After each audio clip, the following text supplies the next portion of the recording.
Now, if there's one vehicle that you guys have been constantly nagging me to film, it's the BRZ and FRS twins. Well, today is your lucky day because the company has just dropped off the 2015 BRZ Series Blue model. Let's take a look and see if this highly anticipated sports car has really been worth all the hype.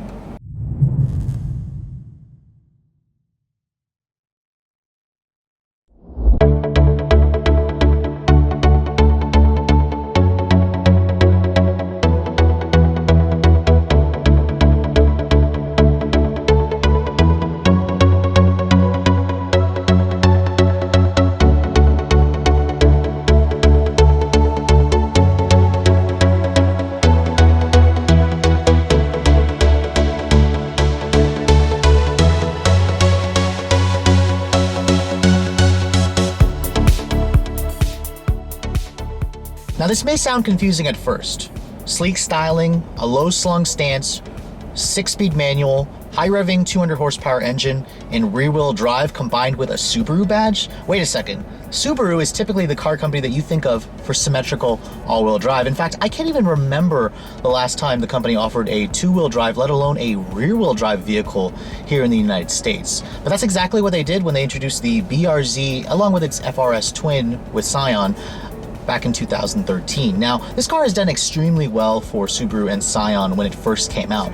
Ever since then, sales have kind of tickered down a little bit, but Subaru and Scion have done their bit to elevate their sales and keep consumer interest in this car. Now, for 2015, the company did introduce an all-new Series Blue model. That's basically the model that I'm driving. It has a lot of performance add-ons that are mostly visual, such as the STI wheels, the STI badging, the underbody kit, and it looks pretty good. I actually was always a fan of the BRZ and FRS ever since they came out. Personally, I always preferred the BRZ's looks compared to the FRS, but with this Series Blue model, it really does almost look like a BRZ STI, minus, of course, the engine upgrades that one may expect with the STI badges. Regardless, the BRZ only comes in this coupe configuration. There is no convertible version.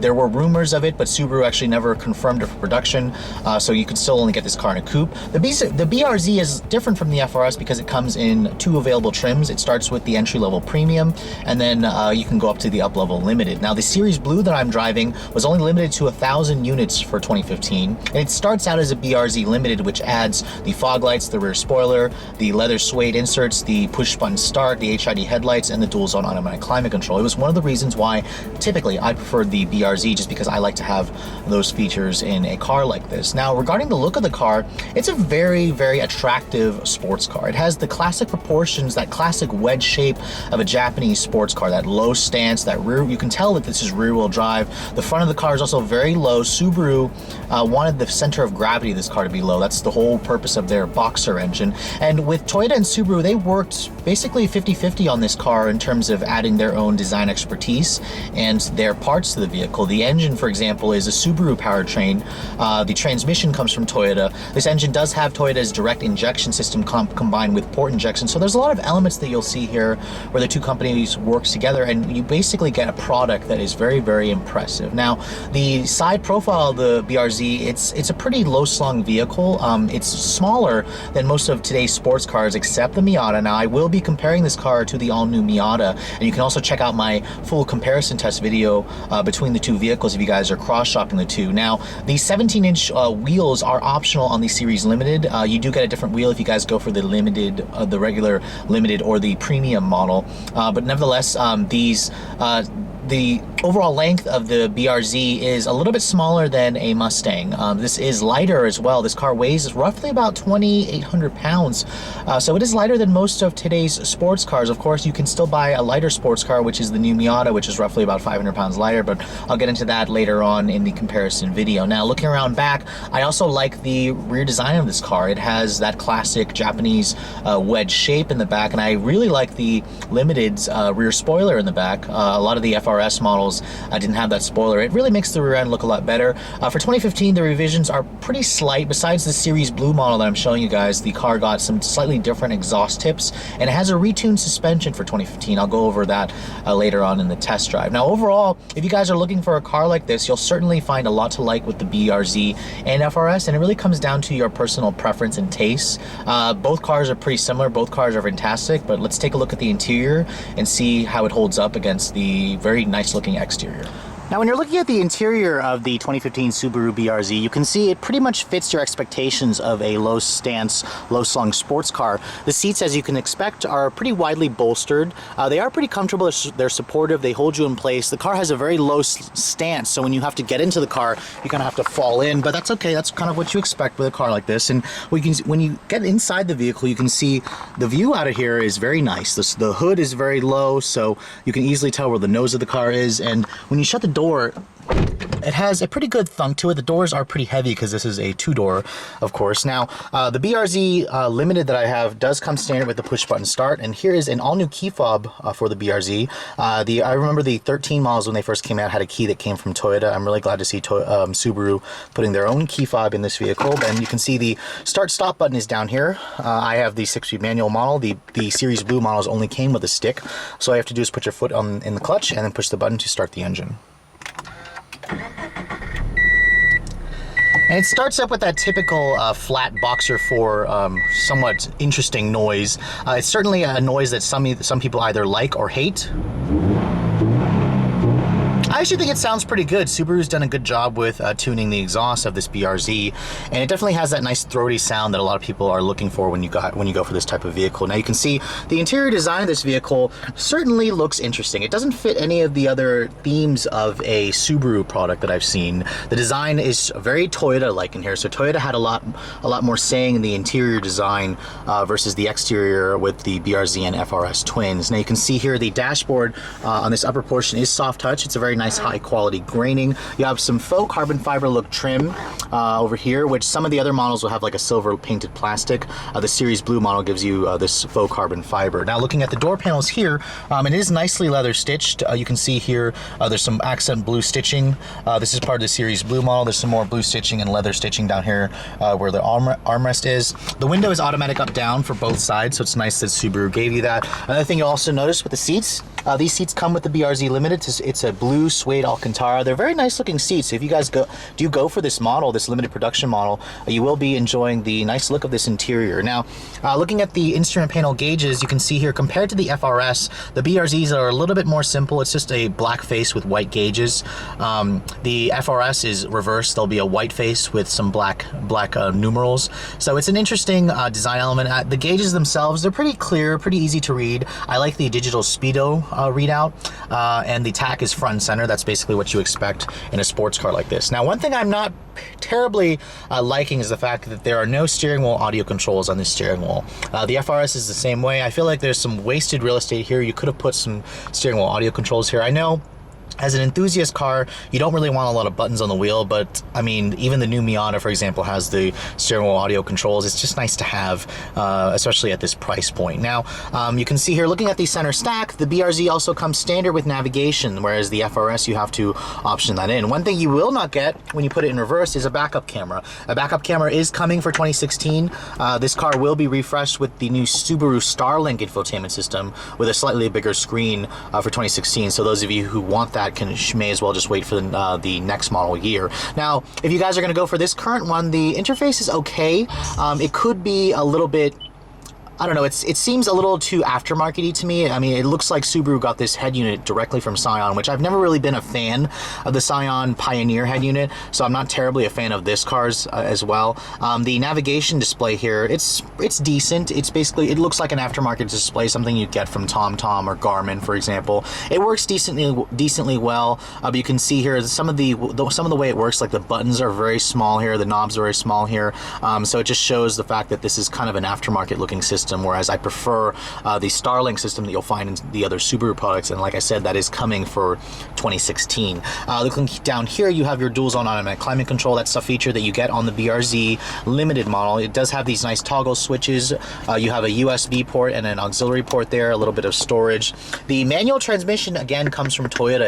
It's a surprisingly good shifter compared to the Scion IM I just drove recently, which had really long rubbery throws. This has pretty nice throws. It's a short throw shifter. It has a nice precision through the gates. The clutch is also nice and springy. It does catch a little bit too late at the end of the travel for me, but that's just something you have to get used to. Looking down here, your stability control off and sport mode is right there. This vehicle does have heated seats, and then it does have some more storage down here. In terms of the overall interior, you do get a traditional glove box here, which is damp, so it's nice there. I mean, a lot of people will end up, you know, those of you who are cross-shopping the Miata and the BRZ, you'll definitely notice this car gives you a lot more space, a lot more practicality, especially when you look behind you. There are some back seats right there, which you can see there's pretty much no legroom there, so they're useless in terms of putting people back there with legs. But if you need to put some stuff back there, the Subaru BRZ certainly offers that. And if this needs to be your only car, it's an easier car to do so than the much smaller and more cramped Miata. Now, opening the trunk of the BRZ, you can see it does have a traditional trunk. It's not that hatchback design like on the Scion TC, for example. So it does limit your space a little bit. You're looking at around 6.5 cubic feet of space, which is pretty small, but it's actually not bad. If you guys are, again, comparing this to the Miata, this is a lot more space. It's a lot more practicality. And if you look underneath the floorboard here, you do have a temporary spare, so it's nice that Subaru doesn't give you that stupid fix-a-flat kit.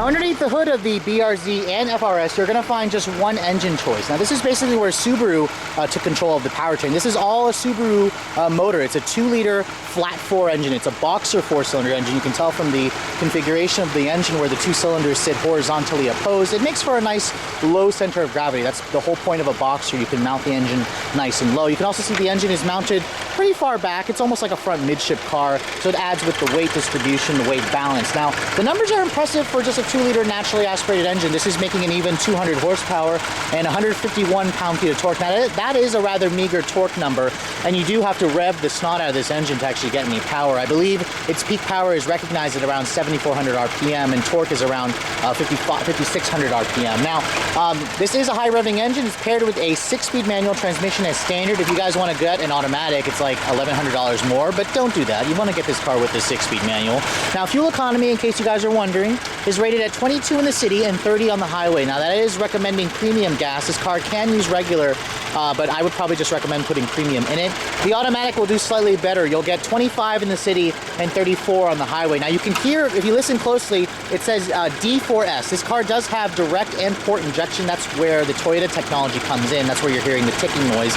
And it's a pretty lightweight car. It weighs about 2,800 pounds, just under 2,800 pounds. Rear-wheel drive only, of course. So let's get out on the road and see how it all performs, shall we? Now, I've been eagerly awaiting to show you guys the Subaru BRZ or the FRS, one of the two. They're pretty much the same car.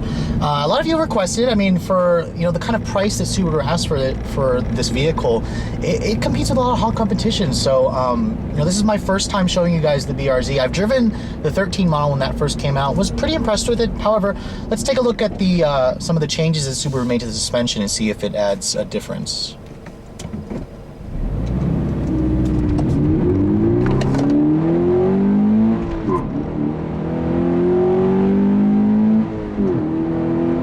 Immediately what I'm noticing is how you have to really rev out this engine. Now, it's been a while since I've driven a car that's a high revving motor. I mean, it's got a 7,400 RPM Redline. It's got a little shift light that comes on at that time. And this engine certainly feels very light on torque. It reminds me of the Honda VTEC engines or the Toyota VVT-Li engines that you had to really rev out for it to feel any power.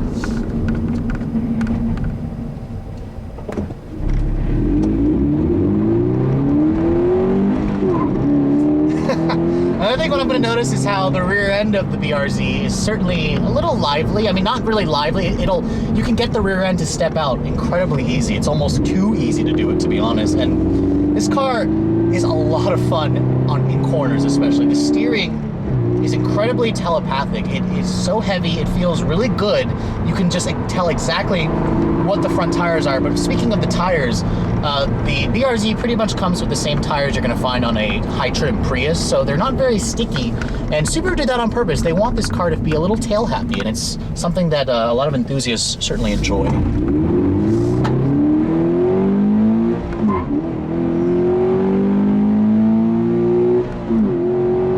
Tripping second is pretty easy to do in this car, and when you rev it like or drive it like you stole it, the BRZ will pretty much get to 60 in around 6.5 seconds with the 6-speed manual that I'm showing you guys. The automatic will be about 1.5 seconds slower, so don't buy the automatic, just avoid it. But when you get it with a stick, man, this is one fun car. And I know a lot of people bitch and they complain this car doesn't have enough power, and when you keep the revs up, it really is fun, and it has enough power to not get you into too much trouble. But really only when you're noticing, if you get next to somebody at a drag light, a stoplight for a drag race, if you're getting next to a V6 family sedan, they'll pretty much smoke you. The BRZ is very gutless actually in the mid-range. A lot of people have stated that this car has somewhat of a dead spot in between 4,000 to 5,000 RPMs, and you definitely feel it when you are in that part of the rev counter. So again, you have to keep the revs up. And one thing that I was actually a little disappointed with, this doesn't have any special cam lobes there where it switches over like VTEC or Toyota's VVT Li. So I was expecting kind of at 5,000 RPM for the noise to get louder, to have that changeover, and it's not there, which is a little bit disappointing. So those of you who are into that gutless feeling will not really like the engine in this car, and that's probably one of the reasons why some enthusiasts went right past the BRZ, because it doesn't have enough power for some people. But for those of you looking for that balance, the BRZ really has that perfect balance in this chassis. It's really easy to drive fast, and you can pretty much just get in the car and drive it hard, drive it quickly without having to spend too much time practicing with it. And that's one of the reasons which makes the BRZ so desirable.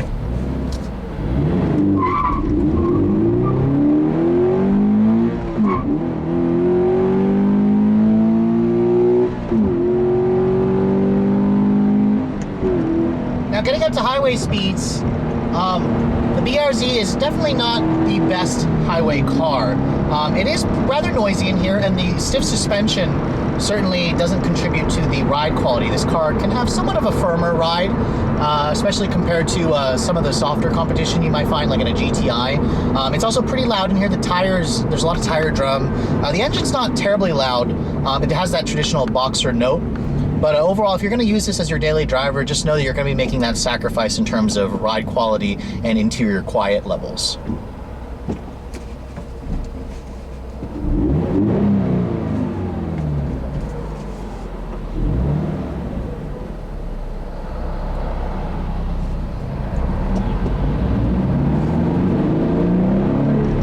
The shifter is another area where I want to talk about briefly. The BRZ has a Toyota transmission. It's got a really nice throw, actually. It has a nice clickness or slickness through the gates. It's a little bit shorter than what I'm expecting in a Toyota transmission. Not as good as the best that I've driven from Honda and Mazda. So, for example, if you guys drive the Civic Si or the new Mazda Miata, the shifters in those vehicles are better. But this is a pretty good shifter. I'd say it's right on par with what you'll find in the Volkswagen GTI. So it's a really good overall experience. Now, one thing the BRZ is lacking compared to some competition is any driver assistance tech. There's no backup camera, which is coming for 2016. There's no lane departure warning, blind spot monitoring, forward collision warning.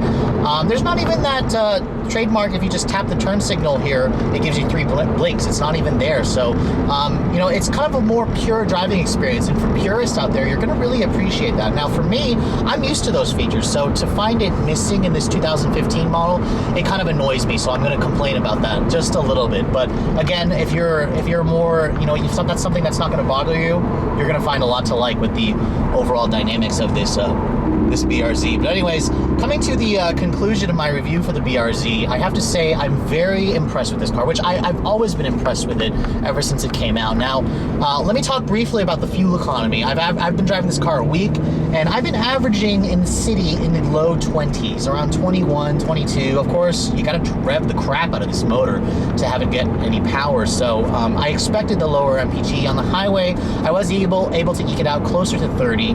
Now, those numbers are decent for the class. It's what you're gonna get roughly with a Focus ST, a GTI, for example. The Civic Si, the new Miata will be a little bit more efficient than this car.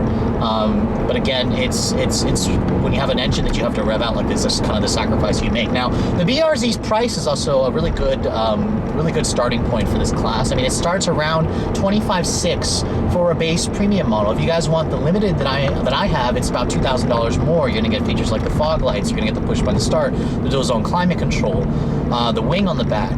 It's a pretty good deal to get the limited along with the leather heated seats. This Series Blue that I'm driving is basically a limited plus a couple of more features on it. It's about $2,500 extra for the Series Blue. That gives you the STI front underbody spoilers. In fact, the entire body kit, the blue inserts in the seats, the special wheels. Subaru actually discounts the whole package by $800, so total it's about $1,800 for that package. And all in, my tester stickers for about $30,300, which is still a good price. I mean, it's hard to find something in this price category that offers rear drive performance, a slick shifting manual, these beautiful sleek looks, the kind of handling dynamic balance. I mean, if you want to compare this car to a Golf GTI or a Civic Si, those are front-wheel drive, and there's not a lot of choices if you guys want a rear-wheel drive performance vehicle like this. So really, the Subaru and the FRS has something to offer in terms of performance when it comes to just the kind of value for money. So if you guys are in the market for a pocket rocket, like sports car like this, the BRZ and the FRS are really in a class of its own, because if you want to look at something rear drive, a Mustang, a 350Z, they're all bigger and slightly more expensive. The Genesis Coupe is also a nice comparison, or something you compare it to. However, it doesn't have the balance of the BRZ and that lightness. So anyways, I hope you guys have enjoyed my overview of this 2015 Subaru BRZ. If you're in the market for something like this, make sure you check out this car and the FRS. They are definitely worth a look. Anyways, if you guys are looking to see the latest vehicles I'm testing, make sure you follow me on Instagram, like us on Facebook, and keep subscribed to the YouTube channel for all the latest reviews. Thanks so much for watching, guys. I'll catch you all in the next video.